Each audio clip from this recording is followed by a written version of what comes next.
नंदेचे महाभारत. सासू, ननंद आणि 2 सुना घरातील महाभारत. हे गावातील मोठं जुनं पण प्रतिष्ठित घर. त्या घराची मालकीन होती शारदाबाई. स्वभावाने कठोर, बोलण्यात धार आणि घरावर पूर्ण हुकूमत. तिची मुलगी रेणुका लग्न होऊनही माहेरीत जास्त राहणारी, कारण तिला दुसऱ्यांच्या संसारात नाक खुपसण्याची सवय. आणि त्या घरात होत्या 2 सुना. मोठी सून वैशाली शांत, सहनशील आणि धाकटी सून कावेरी हुशार आणि स्पष्ट बोलणारी. एकदा घरातील सुरुवातच वादाने होते. वैशाली घरात आल्यापासून शारदाबाई तिच्यावर हुकूम चालवत होती. असं कर, तसं कर, हे बरोबर नाही. वैशाली फक्त हो आई म्हणत सगळं सहन करत होती. पण कावेरी आली आणि चित्र बदललं. पहिल्याच दिवशी, आई आदर आहे, पण चुकीचं असेल तर सांगणारच. शारदाबाई चकित झाल्या. रेणुका तर संतापली. ही बघा, तुमची नवी सून 2 दिवसात घर डोक्यावर घेईल. नंदेने एक खेळ खेळायचा ठरवले. रेणुका रोज नवीन आग ओकत होती. आई, वैशाली काम करत नाही, सगळं कावेरीवर ढकलते. आई, कावेरी तुमचा अपमान करते. दोन्ही सुना एकमेकींवर संशय घ्यायला लागल्या. एका दिवशी वैशाली कावेरीला म्हणाली, तू माझ्याबद्दल आईला काय सांगितलं? कावेरी चिडली. मी? उलट तूच माझ्याबद्दल बोलतेस. घरात वाद सुरू झाले. घर तुटण्याच्या मार्गावर येऊन ठेपले. 2 भाऊही आता वेगळे व्हायची भाषा करू लागले. शारदाबाई रडत म्हणाली, या 2 सुनांनी माझं घर उद्ध्वस्त केलं. रेणुका मनात हसत होती, कारण तिचा प्लॅन यशस्वी होत होता. पण घरात सत्याचा स्फोट व्हायला वेळ लागला नाही. एक दिवस कावेरीने ठरवलं, आता सगळं स्पष्ट करायचंच. तिने मोबाईलमध्ये रेणुकाचे रेकॉर्डिंग दाखवले. त्यात रेणुका दोघींविषयी खोटं बोलत होती. शारदाबाई थरथर कापू लागली. रेणुका, तूच हे सगळं करत होतीस? रेणुका गप्प. शारदाबाईने कठोर निर्णय घेतला. आजपासून तू या घरात राहणार नाहीस. रेणुका रडत रडत बाहेर पडली. शेवटी घरात पुन्हा शांतता निर्माण झाली. शारदाबाईने दोन्ही सुनांसमोर हात जोडले. माझी चूक झाली. मी तुमच्यावर विश्वास ठेवला नाही. वैशाली आणि कावेरी दोघींनी तिला मिठी मारली. त्या दिवसानंतर घरात भांडणं थांबली. दोन्ही सुना एकमेकींची ताकद बनल्या. शारदाबाईनेही स्वभाव बदलला. घर तोडायला एक माणूस पुरेसा असतो, पण जोडायला विश्वास लागतो. एक दिवस नणंद रेणुका माहेरी परतली आणि ती सुडाची आग घेऊनच. शारदाबाईंच्या घरात आता शांतता होती. वैशाली आणि कावेरी दोघी एकमेकींच्या पाठीशी उभ्या राहू लागल्या होत्या. पण ही शांतता जास्त दिवस टिकणार नव्हती. रेणुकाची परतफेड व्हायची होती. एक दिवस दुपारी अचानक दारावर टकटक झाली. दरवाजा उघडताच समोर उभी होती रेणुका. डोळ्यात अश्रू, मनात सूड. आई, मला माफ करा, मी बदलले आहे. शारदाबाई थोडा वेळ गप्प राहिल्या. वैशाली म्हणाली, आई, एक संधी द्या ना. कावेरी मात्र शांतपणे सगळं पाहत होती. रेणुकाचा आतून पुन्हा खेळ सुरू झाला. रेणुका आता गोड बोलत होती, कामात मदत करत होती, सगळ्यांचा विश्वास जिंकत होती. पण रात्री ती फोनवर कोणाशी तरी बोलत होती. थोडे दिवस थांब, मग पहा मी काय करते ते. कावेरीने हे ऐकलं आणि तिचा संशय पुन्हा वाढला. एक दिवस घरात पैसे हरवले. रेणुका लगेच म्हणाली, आई, मी काही बोलणार नाही, पण कावेरीचं वागणं मला संशयास्पद वाटतं.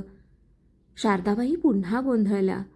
वैशालीही म्हणाली, कावेरी, खरं सांग, काही घेतलं आहेस का? कावेरीचा राग अनावर झाला. मी पुन्हा दोषी? प्रत्येक वेळी मीच का? घरात मोठा स्फोट झाला. कावेरीने यावेळी शांत बसायचं ठरवलं नाही. तिने घरात एक छोटा कॅमेरा लावला. 2 दिवसांनी सगळं स्पष्ट झालं. व्हिडिओमध्ये दिसत होतं, रेणुका स्वतः पैसे लपवत होती आणि मुद्दाम कावेरीवर आरोप करत होती. सगळ्यांसमोर कावेरीनं व्हिडिओ दाखवला. शारदाबाईचा विश्वास पूर्णपणे तुटला. रेणुका, अजून किती खोटं बोलशील? रेणुका ओरडली. हो, मी केलं, कारण या दोघींनी माझं घर हिरावून घेतलं. वैशाली शांतपणे म्हणाली, घर कोणी हिरावलं नाही, तू स्वतः गमावलं आहेस. यावेळी शारदाबाई खूप कठोर झाल्या. रेणुका, आता परत येऊ नकोस, हा शेवटचा निर्णय आहे. रेणुका रडत निघून गेली. घरी नवीन सुरुवात झाली. या घटनेनंतर शारदाबाई पूर्णपणे बदलल्या. त्यांनी दोन्ही सुनांना मुलींसारखं प्रेम दिलं. वैशाली आणि कावेरी घराचा आधार बनल्या. कावेरी हसत म्हणाली, आई, आता आपल्या घरात फक्त प्रेम राहील. शारदाबाई हसल्या. हो, आणि विश्वासही. खोटं काही काळ जिंकतं, पण सत्य शेवटी सगळं बदलून टाकतं. घरात सगळं सुरळीत होतं. शारदाबाई, वैशाली आणि कावेरी एकत्र हसत खेळत संसार करत होत्या. पण दूर कुठेतरी रेणुका अजूनही जळत होती. मला या घरातून काढलं, आता त्यांना शांत बसू देणार नाही. रेणुकाने एक धोकादायक प्लॅन तयार केला. ती गावातील एका ओळखीच्या माणसाला भेटली. मधुकर, मला त्या घरात परत जायचं नाही, पण त्यांचं सुख नष्ट करायचं आहे. मधुकर हसला. काम होईल, पण किंमत मोठी असेल. एक दिवस अचानक घरात चोरीचा प्रयत्न झाला. दरवाजे तोडलेले, सामान अस्ताव्यस्त केलेलं. शारदाबाई घाबरल्या. हे काय चाललंय आपल्या घरात? कावेरीला संशय आला. हे साधं नाही, कुणीतरी मुद्दाम करतंय. सर्व सत्याच्या शोधात होते. कावेरी आणि वैशालीने स्वतःच तपास करायला सुरुवात केली. शेजाऱ्यांकडून विचारलं, CCTV फुटेज पाहिले आणि एक चेहरा दिसला. तो होता मधुकर. कावेरी म्हणाली, हा माणूस रेणुकाला ओळखतो, मला खात्री आहे. मोठा कट उघड होतो. दोघींनी पोलिसांकडे जाण्याचा निर्णय घेतला. पोलिसांनी मधुकरला पकडलं आणि चौकशीत सगळं बाहेर आलं. रेणुकाने चोरीचा प्लॅन केला होता. घरात भीती निर्माण करून सगळ्यांना त्रास द्यायचा होता. पोलिसांनी रेणुकाला अटक केली. ती शारदाबाईंसमोर उभी होती. आई, मला माफ करा, मी चुकीची होते. शारदाबाईंच्या डोळ्यात पाणी आलं. तू माझी मुलगी आहेस, पण तुझ्या चुकीची शिक्षा तुला भोगावी लागेल. वैशाली आणि कावेरी शांतपणे उभ्या होत्या. अंत कडू होता, पण हे खरं होतं. रेणुका जेलमध्ये गेली. तिला तिच्या चुका समजल्या, पण खूप उशीर झाला होता. या सगळ्यानंतर घरात पुन्हा सुरक्षितता आली. तिघींचं नातं अजून मजबूत झालं. त्यांनी एकमेकांवर पूर्ण विश्वास ठेवायला शिकलं. कावेरी म्हणाली, आपण एकत्र आहोत म्हणूनच सगळं जिंकलो. शारदाबाई हसल्या. हो, कोणतंही वादळ आपल्याला तोडू शकत नाही. वाईट विचार माणसाला नष्ट करतात, पण एकता आणि सत्य घर वाचवतात. रेणुका जेलमध्ये होती. पहिल्या काही दिवसात ती खूप रडली. तिला तिच्या चुका जाणवल्या, पण हळूहळू तिच्या मनात पुन्हा राग निर्माण झाला. माझं आयुष्य उद्ध्वस्त केलं आणि ते तिघं सुखात आहेत. तिने स्वतःला बदलायचं ठरवलं. पण हा बदल खरा होता का, की फक्त एक मुखवटा? काही दिवसांनी रेणुका जेलमधून सुटली. ती सरळ घरी गेली नाही. ती शहरात राहायला लागली. नवीन लोकांशी ओळख वाढवली आणि तिच्या डोक्यात एक प्लॅन तयार होऊ लागला. यावेळी मी त्यांना थेट नाही तर हळूहळू तोडणार. तिच्या जीवनात एका नवीन पात्राची एंट्री होते. रेणुकाची ओळख झाली एका चतुर बाईशी, सोनालीशी. सोनाली लोकांच्या कमजोरी ओळखण्यात माहीर होती. रेणुका म्हणाली, मला माझ्या घरात परत जायचं नाही, पण त्यांचं सुख हिरावून घ्यायचं आहे. सोनाली हसली. तर मग खेळ मोठा करावा लागेल. शारदाबाईंचं घर आता खूप बदललं होतं. वैशाली छोटा व्यवसाय चालवत होती. कावेरी नोकरी करत होती. घरात आनंद हशा होता. पण त्यांना माहीत नव्हतं की त्यांच्या आयुष्यात पुन्हा वादळ येणार होतं. प्लॅनची सुरुवात होते. सोनालीने वैशालीच्या व्यवसायात गुंतवणूकदार म्हणून प्रवेश केला. ती खूप गोड बोलत होती. वैशाली तिच्यावर विश्वास ठेवू लागली. दुसरीकडे रेणुका कावेरीच्या ऑफिसमध्ये गुपचूप अफवा पसरवत होती. कावेरी कंपनीचे पैसे वापरते. ती लवकरच नोकरी गमावेल. गेलेले संकट पुन्हा सुरू होते. काही दिवसातच वैशालीच्या व्यवसायात नुकसान होऊ लागलं. कावेरीवर ऑफिसमध्ये संशय घेतला जाऊ लागला. घरात पुन्हा तणाव वाढू लागला. शारदाबाई चिंतेत. पुन्हा तेच दिवस येणार का? कावेरीला शंका येत होती. कावेरीला काहीतरी चुकीचं वाटत होतं. ती म्हणाली, हे सगळं अचानक कसं होऊ शकतं? कुणीतरी मागून खेळ खेळतोय. तिने शोध सुरू केला. तिला मोठा धक्का बसतो. एक दिवस कावेरीला कळलं, सोनाली आणि रेणुका एकमेकींना ओळखतात. तिने लगेच वैशालीला सांगितलं. पण वैशाली म्हणाली, नाही कावेरी, सोनाली जशी नाही. कावेरी दुखावली. पुन्हा एकदा आपल्यात गैरसमज निर्माण होतोय. कावेरीने पुरावे गोळा केले. कॉल रेकॉर्ड्स, मेसेजेस, आर्थिक व्यवहार सगळ्यांसमोर तिनं दाखवलं. सोनाली आणि रेणुका दोघींचा प्लॅन उघड झाला. शारदाबाई संतापल्या. रेणुका, अजून किती खाली पडशील? रेणुका ओरडली. मला फक्त माझं हक्काचं घर हवं होतं. कावेरी शांतपणे म्हणाली. घर हक्काने नाही, प्रेमाने मिळतं. पोलिसांना बोलवण्यात आलं. सोनालीला अटक झाली. रेणुका पुन्हा अडचणीत आली. यावेळी शारदाबाई कठोर झाल्या. आता आम्ही तुला वाचवणार नाही. या सगळ्यानंतर वैशालीचा व्यवसाय पुन्हा उभा राहिला. कावेरीला ऑफिसमध्ये सन्मान मिळाला. शारदाबाई पूर्णपणे बदलल्या. आणि सर्वात महत्त्वाचं, तिघींचं नातं अतूट झालं.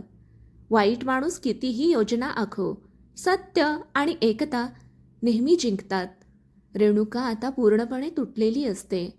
पुन्हा एकदा अपयश, अपमान आणि एकटेपण. रेणुका पूर्णपणे कोसळली होती. यावेळी तिच्याकडे ना कोणी मित्र होते, ना कोणी आधार. जेलमधून बाहेर आल्यानंतर ती एका छोट्या खोलीत राहू लागली. रात्री ती स्वतःशीच बोलायची, मी इतकी वाईट आहे का, की मला स्वतःचं घरही मिळालं नाही. पहिल्यांदाच तिच्या मनात खरा पश्चाताप निर्माण झाला. तिच्यामध्ये बदलाची सुरुवात होते. एक दिवस ती एका वृद्धाश्रमात गेली. तिथे तिने अनेक आईवडिलांना पाहिलं, ज्यांना त्यांच्या मुलांनीच सोडलं होतं. एक आजी तिचा हात धरून म्हणाली, बाळ, नातं तोडणं सोपं असतं, पण जपायला आयुष्य लागतं. हे शब्द रेणुकाच्या मनात घर करून गेले. तिने ठरवलं, यावेळी मी सूड नाही तर स्वतःला बदलणार. दुसरीकडे घरात नवा आनंद मिळाला होता. शारदाबाईंच्या घरी आनंदाची बातमी होती. कावेरी आई होणार होती. घरात उत्साह, आनंद, तयारी सुरू झाली. वैशाली तिची काळजी घेत होती. शारदाबाई तर खुशीत हरवून गेल्या होत्या. पण अचानक संकट येते.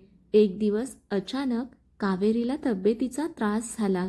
तिला तातडीने हॉस्पिटलमध्ये नेलं. डॉक्टर म्हणाले, स्थिती थोडी गंभीर आहे, काळजी घ्यावी लागेल. शारदाबाई घाबरल्या. वैशालीच्या डोळ्यात पाणी आलं. ही बातमी रेणुकापर्यंत पोहोचली. तिच्या मनात संघर्ष सुरू झाला. मी जावं का? त्यांना माझी गरज आहे का? शेवटी ती हॉस्पिटलमध्ये गेली. पण दूर उभी राहूनच सगळं पाहत होती. डॉक्टरांनी सांगितलं, कावेरीसाठी तातडीने रक्ताची गरज आहे. योगायोगाने रेणुकाचा रक्तगट कावेरीसारखाच होता. क्षणाचाही विचार न करता रेणुका पुढे आली. मी रक्त देईन. सगळ्यांना धक्का बसतो. वैशाली आणि शारदाबाई थक्क झाल्या. रेणुका, तू? रेणुका शांतपणे म्हणाली, ही माझी चूक सुधारण्याची एक संधी आहे. कावेरीला नवजीवन मिळाले होते. ऑपरेशन यशस्वी झालं. कावेरी आणि बाळ दोघंही सुरक्षित होते. घरात पुन्हा आनंद पसरला. शारदाबाई रेणुकासमोर आल्या. डोळ्यात पाणी. तू इतकं मोठं केलंस, मी तुला समजून घेतलं नाही. रेणुका रडत म्हणाली, आई, मला फक्त एक संधी हवी आहे. पुन्हा तुमची मुलगी बनायची. कावेरी पुढे आली. ती हसून म्हणाली, घरात जागा कमी नाही, फक्त मन मोठं असायला हवं. वैशालीनेही मान हलवली. शारदाबाईने रेणुकाला मिठी मारली. परत ये, पण यावेळी प्रेम घेऊन. अंत म्हणजे पूर्ण झालेलं कुटुंब. काही दिवसांनी घरात छोट्या बाळाची किलबिलाट. चारही जणी एकत्र आनंदात. भूतकाळ मागे राहिला होता. रेणुका आता बदलली होती, खरंच पूर्णपणे. चुका कितीही मोठ्या असल्या तरी मनापासून बदल केलात तर नातं पुन्हा जुळू शकतं. ही कथा आपण वाचल्याबद्दल, ऐकल्याबद्दल आपले खूप खूप आभार. ही कथा आपल्याला आवडली असेल तर कथेला लाईक करा, शेअर करा आणि आपल्या चॅनलला सबस्क्राईब करा. धन्यवाद.